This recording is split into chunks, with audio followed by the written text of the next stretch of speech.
जय हिंद दोस्तों, I hope आप सभी लोग अच्छे होंगे। तो जैसा कि आज हम बात करने वाले हैं कि मेरा डीवीपीएसटी का एक्सपीरियंस कैसा रहा और मेरा डीवीपीएसटी हो गया जो कि 28 दिसंबर को था।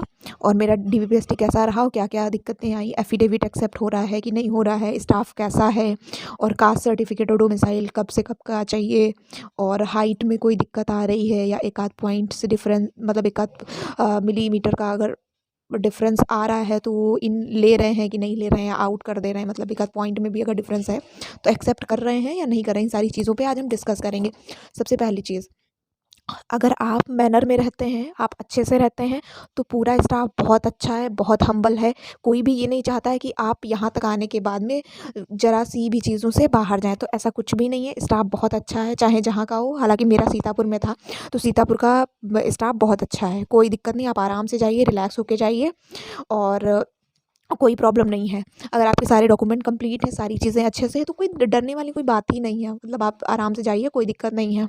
सबसे पहली चीज़, आप मतलब मैं पूरा प्रोसीजर बता देती हूँ, क्या प्रोसीजर रहता है। आप जाएँगे, वहाँ पे चेयर्स पड़ी रहेंगी, आप उन पे बैठेंगे, बैठा दिया जाएगा आपको, तो आप वहाँ बैठे रहेंगे। वन बाय वन सबको बुलाया जाएगा। वन बाय वन जिसका नाम लिया जाएगा, वो जाएगा। उसके बाद में उसको एडमिट कार्ड और अपना आधार कार्ड लेके जाना रहेगा, जो कि जहाँ पे हम लोगों का डीवीपीएसटी मतलब मेन अंदर जो रूम में होगा, उस रूम के जस्ट बाहर टेबल पे बुलाया जाएगा, नेम अनाउंस किया जाएगा। वहाँ पे हम जाएँगे, तो वहाँ पे आधार कार्ड लिया जाएगा और आपका एडमिट कार्ड लिया जाएगा। उसको चेक किया जाएगा, उनके पास जो लिस्ट रहेगी उसमें। फिर उसके बाद में आपका थंब स्कैन किया जाएगा, थंब लिया जाएगा। थंब के बाद में आपका वेरिफिकेशन हो जाएगा। फिर उसके बाद में उसी टेबल पे दूसरे लोग बैठे रहेंगे, मतलब कांस्टेबल ही होते हैं सारे लोग। तो वो लोग बैठे रहेंगे, वो आपकी फाइलिंग करेंगे। उनके पास में पहले से हमारा प्रोसीजर मतलब जो फाइल एक होती है, उसमें फाइल में सारे डॉक्यूमेंट मतलब और भी डॉक्यूमेंट लगे हुए होते हैं। जैसे हमारा एप्लीकेशन फॉर्म हुआ और जो हमारी फाइल बनती है, जो आगे फर्दर जाती है, वो फाइल वहीं पे रहती है। तो वहाँ पे सबसे पहले आपसे 2-3 जगह पे सिग्नेचर कराए जाएँगे उस फाइल में।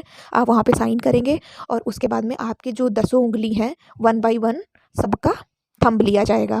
मतलब थंब लिया जाएगा, सारे फिंगर्स के प्रिंट लिए जाएँगे।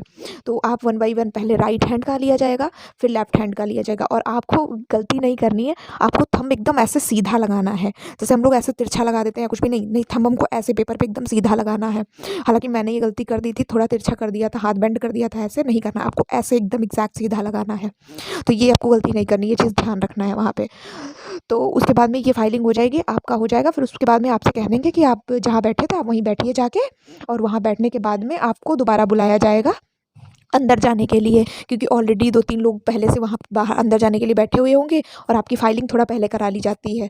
तो फिर आपको जब दोबारा नाम अनाउंस आपका किया जाएगा, तब आप जाएँगे, तब आपको आपकी वो पिंक कलर की फाइल होती है, वो दी जाएगी। वो फाइल लेके आप अपने ओरिजिनल डॉक्यूमेंट लेके और वो जो फाइल वहाँ से दी जाएगी, वो दोनों लेके डीवीपीएसटी वाले रूम के अंदर जाएँगे। डीवीपीएसटी वाले रूम के अंदर जाएँगे, वहाँ पे जो रहेंगे प्रेज़ेंट सर 2-3 लोग रहते हैं, मतलब मेन जो डॉक्यूमेंट चेक करते हैं। सबसे पहले वो क्या करते हैं, आपसे आपके सबसे पहले आपका वो एडमिट कार्ड माँगेंगे, एडमिट कार्ड देंगे आप, फिर आधार कार्ड माँगेंगे, फिर आधार कार्ड और उसकी फ़ोटोकॉपी, फिर आपकी हाई स्कूल की मार्कशीट और उसकी फ़ोटोकॉपी, फिर उसके बाद में आपका इंटर की मार्कशीट और उसकी फ़ोटोकॉपी और 2 फ़ोटो वहीं पे ले लिए जाएँगे आपसे। और उसके बाद में आपका जो भी कास्ट सर्टिफिकेट रहेगा, वो ले लिया जाएगा, ओरिजिनल और उसकी फ़ोटोकॉपी। और क्या कहते हैं, वो डोमिसाइल उसकी फ़ोटोकॉपी और डोमिसाइल ओरिजिनल उसकी फ़ोटोकॉपी, मतलब जितने भी आपके डॉक्यूमेंट रहेंगे, वो ओरिजिनल और उसकी फ़ोटोकॉपी वहाँ पे वो आपसे ले लेंगे। फिर वो चेक करके मतलब चेक करके वो लेके कलेक्ट करके वही येलो पिंक फाइल भी आपकी वहीं पे वो ले लेंगे। उसी फाइल के अंदर रख के जो अगले सर होंगे, एडीएम सर या जो भी होंगे, उनको ट्रांसफ़र कर देंगे। वो वन बाय वन 1, 2, 3 करके ऐसे बैठे होते हैं। तो वहाँ पे जो एडीएम सर रहेंगे, वो आपका सारी मतलब सारे डॉक्यूमेंट चेक करेंगे वन बाय वन। सारा एक-एक लेटर चेक करेंगे, मतलब जो भी आपने क्या कहते हैं, जितने भी नंबरिंग, जैसे हम जब फॉर्म फिल करते हैं तो वहाँ पे अनुक्रमांक नंबर और रजिस्ट्रेशन नंबर और ये क्या कहते हैं, हाई स्कूल का रोल नंबर, पंजीकरण नंबर, ये सारे फिल करते हैं ना, तो वो सारा मार्कशीट से मैच कराएँगे। फिर उसके बाद में जो आपका आय जात रहेगा, मतलब डोमिसाइल और कास्ट सर्टिफिकेट रहेगा, उसको मैच कराएँगे वन बाय वन। और इसको मैच कराने के बाद में आप जब सब वेरीफ़ाई हो जाएगा, तो आपका आगे एक सर और रहेंगे, उनके पास ट्रांसफ़र करेंगे, वो सारी जगह पे सिग्नेचर करेंगे, आपका आईडी मिलाएँगे। तो वो सारी चीज़ें वहाँ पे वो एक्सेप्ट कर लेते हैं। और अब इसी के बीच में एक चीज़ और, जिनके भी किसी भी डॉक्यूमेंट में स्पेलिंग की दिक्कत है, एफिडेविट एक्सेप्टेबल है क्योंकि मेरा एक्सेप्ट हुआ है, क्योंकि मेरे जो कास्ट सर्टिफिकेट और डोमिसाइल था उसमें मेरे नाम की स्पेलिंग में एक लेटर एक्स्ट्रा ऐड हो गया था। तो मैं अनांसी SI लिखती हूँ लास्ट में, तो वो SHI हो गया था। तो उसका मैंने एफिडेविट बनवा लिया था, उन्होंने एक्सेप्ट कर लिया। हालांकि उन्होंने ये भी बोला था कि आप एफिडेविट नहीं भी लाती तब भी कोई प्रॉब्लम नहीं थी, इतना हो चलता है, लेकिन आप ले आए हो तो इसको हम रख ले रहे हैं, कोई दिक्कत नहीं है इससे। तो एफिडेविट तो एक्सेप्टेबल है, कोई प्रॉब्लम नहीं है आपका। और मतलब और अब फिर इसके बाद में एक क्वेश्चन और आता है कि OBC वालों को जनरल में या EWS वालों को जनरल में क्यों काउंट किया जा रहा है।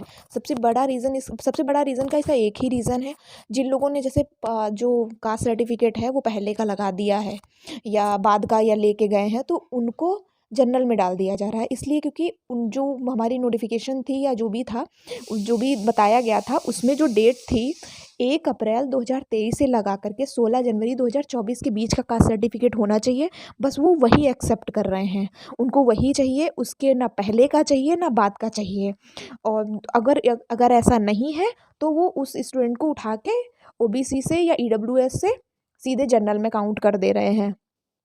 तो ये हो रहा है कास्ट सर्टिफिकेट में। कास्ट सर्टिफिकेट मेनली 1 अप्रैल 2023 से 16 जनवरी 2024 के ही बीच का चाहिए। हालांकि करेक्शन डेट के भी बाद का भी वो नहीं ले रहे हैं, मतलब करेक्शन डेट के भी टाइम का नहीं ले रहे हैं। 16 जनवरी 2024 के बाद का नहीं ले रहे हैं, 1 अप्रैल 2023 से पहले का नहीं ले रहे हैं। तो उसकी वजह से जो बच्चे हैं वो OBC या EWS वाले वो जनरल में जा रहे हैं। तो और डोमिसाइल में क्या हो रहा है, डोमिसाइल में उनको डोमिसाइल 16 जनवरी 2024 के पहले का कभी का भी हो लग जाएगा, कोई दिक्कत नहीं। कास्ट में तो एक डेट फिक्स दे दी है कि इसके बीच का होना चाहिए, लेकिन जो डोमिसाइल है वो उनको 16 जनवरी 2024 से पहले का ही चाहिए, अभी का नहीं चाहिए। तो ये चीज़ हो गई। और रही बात एफिडेविट की, एफिडेविट एक्सेप्टेबल है, कोई दिक्कत नहीं है एफिडेविट से। स्टाफ बहुत हम्बल है, बहुत नॉर्मल है, कोई प्रॉब्लम नहीं। हर चीज़ आपकी 10 बार वेरीफाई करेंगे, जब तक आप सेटिस्फाई नहीं हो जाएंगे तब तक वो मना नहीं करते, मतलब किसी भी चीज़ में बाहर नहीं निकालते हैं, कुछ भी नहीं। अब आते हैं हम हाइट पे कि हाइट कम आ रही है, ज़्यादा आ रही है या क्या है। हालांकि सीतापुर में मेरा जो हाइट मेजरमेंट हुआ था वो मैनुअल मशीन ही थी, डिजिटल नहीं थी वहाँ पे। तो मैनुअल में मेरी हाइट तो 1.5 सेंटीमीटर ज़्यादा आई, मैं आपको ऑनेस्टली बता दूँ। क्योंकि लखनऊ में TWA वाले सर जो अंकित सर हैं, टारगेट विद अंकित सर, वहाँ पे इन्होंने लखनऊ में ये चारबाग में मॉक ट्रायल कराया था। मैंने वहाँ अपनी हाइट मेज़र कराई थी पहली बार, तो मेरी 155 सेंटीमीटर थी। लेकिन जब मेरी वहाँ मैंने फाइनल हाइट मेज़र कराई तो वहाँ मेरी 156.5 आई। तो इतनी मेरी हाइट का लगभग 1.5 सेंटीमीटर का डिफरेंस आया। तो इसका मुझे लगता हो सकता है स्टिचिंग करने की वजह से ऐसा हुआ हो या सही से खड़े होने की वजह से ऐसा हुआ हो। तो मेरी हाइट तो ज़्यादा आई, ना हाइट कम ना ज़्यादा, कुछ ऐसा नहीं हो रहा है कि आपकी गलत मेज़र कर देंगे या कुछ भी नहीं।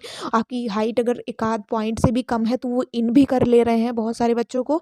और अगर आपकी बहुत ज़्यादा मतलब 1 सेंटीमीटर या 0.6 या 7 का डिफरेंस आ रहा है तब ही वो, और उसमें भी वो मतलब 8 से 10 बार मेज़र करते हैं, उस मैनुअल मशीन से भी मेज़र करते हैं, उसके बाद वो फीते से भी मेज़र करते हैं।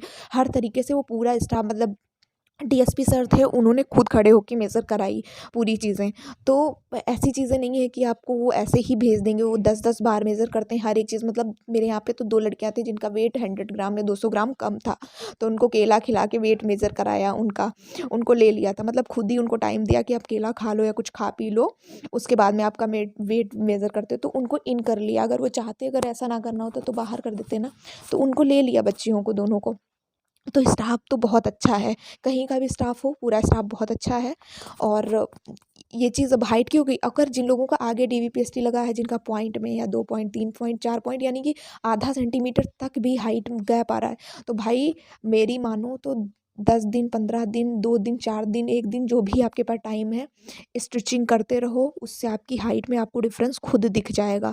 और थोड़ा सा खड़े होने का तरीका सीख लो, अगर हो जाए। यूट्यूब पे बहुत सारे वीडियोस पड़े होंगे, आप खड़े होने का तरीका, स्टिचिंग से कैसे स्टिचिंग करें ताकि वो हाइट थोड़ी इंक्रीज़ हो जाए। मैं ऑनेस्टली बता रही हूँ, स्टिचिंग से बहुत फ़र्क पड़ता है, हाइट में डिफरेंस आता है। क्योंकि मुझे खुद भी डर लग रहा था कहीं मेरी हाइट कम तो नहीं है, इसलिए मैंने मेजर तो नहीं की थी, बट मैं स्टिचिंग डेली करती थी। रनिंग करने जाने से पहले स्टिचिंग तो कर ही रही थी, तो इस वजह से हाइट में तो मुझे डिफरेंस दिखा।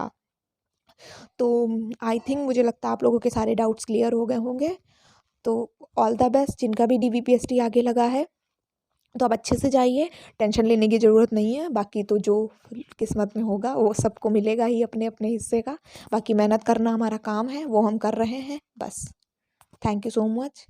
अगर मेरी वीडियो अगर आपके लिए थोड़ी सी भी हेल्पफुल हो तो please like share and subscribe. Bye bye.